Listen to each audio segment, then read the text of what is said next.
আগমনীৰ কালদুৱাৰ প্ৰথম খণ্ড গাঁৱত বিদ্যুৎ বিলৰ নামত লাখ লাখ টকা আত্মসাৎ কৰাৰ অভিযোগ। আগমনীৰ ৰাজ্যিক বিদ্যুৎ উপসংমণ্ডলৰ SDOৰ অধীনত বিদ্যুৎ বিল সংগ্ৰহৰ দায়িত্বত আছিল তনয় পাল।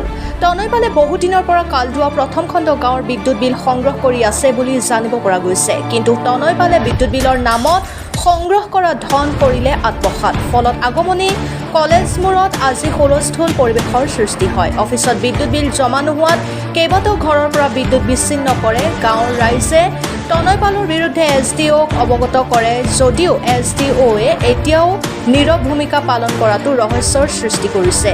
উল্লেখ্য হৈছে SDO আৰু তনয় পালৰ মিতিৰালিত এই জঘন্য কাম হৈছে বুলি ৰাইজৰ অভিযোগ। আগমনীৰ পৰা বিজু ৰয়ৰ ৰিপৰ্ট, অৰুণোদয় আছাম।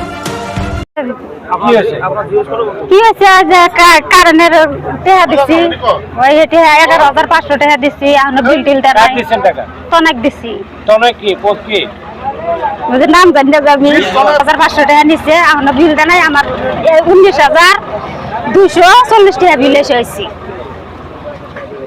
টনেক কি আগমনী কারেন্ট অফিসে কাম করে হ্যাঁ কারেন্ট অফিসে কাম করে আর হইছে কালদবা পার্থী মানে আমরা হলাম এই আগমনী যেটা ইলেকট্রিক অফিস এই ইলেকট্রিক অফিসের কনজিউমার আমরা কালদোয়া পার্ট 3 আমার বিল কালেক্টর আসলে তনয় পালক আমরা কারেন্টের যেগুলো বিল দিছি বিল দেওয়ার পরে সেই বিলগুলোই অফিসত জমা করে নাই। অফিসত জমা করা না করার জন্য আমার বিলগুলো এলা দেখা যাবে লাগছে আমার যেটা রানিং বিল হওয়া লাগে সেই রানিং বিলটা না হয় আমার একজনকার 2 মাসের 3 মাসের 4 মাসের এরকম করে বিল বাকি হয়ে আছে। বাকি হওয়া থাকার জন্য আমার কারেন্ট এলা কাটি দেওয়ার মতো অবস্থা হয়েছে, মানে কাটি দেওয়ার জন্য আবার যখন বিল আসছে বিলের দেখি এলা 5,000 7,000 এমন করে বিল জমা হয়ে আছে।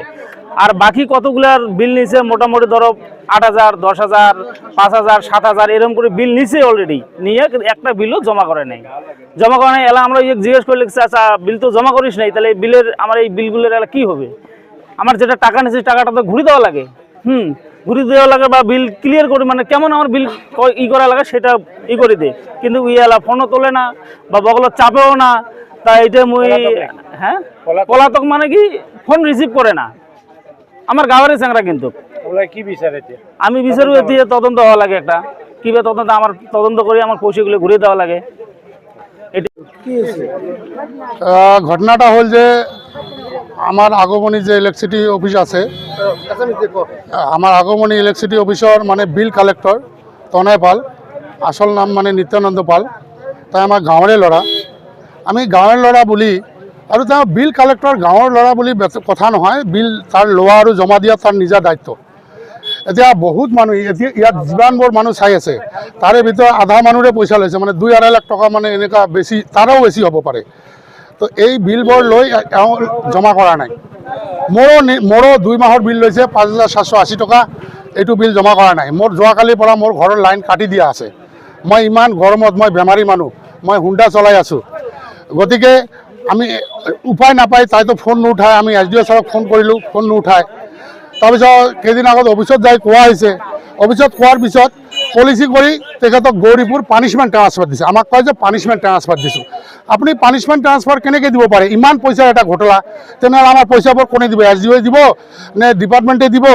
ইয়াৰ এটা মানে ভালকৈ তদন্ত হ'ব লাগে।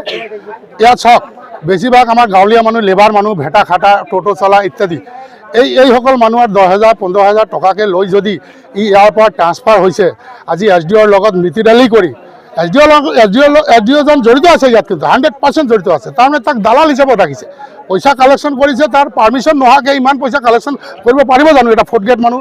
তো গতিকে আমি এনেকুৱা এইবোৰ ক'ব নাযাওঁ, কি হৈছে নহৈছে আমি নাজানো। আমাৰ পাব্লিকৰ পইচা আমাক ৰিটাৰ্ণ লাগে।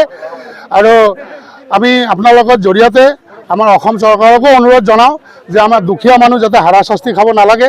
যেনেকুৱা মই 2 দিন ধৰি কাৰেণ্ট নোহোৱাকৈ ঘৰত আছোঁ, ল'ৰা ছোৱালীৰ পৰীক্ষা চলি আছে আৰু মই নিজেও বেমাৰী মানুহ।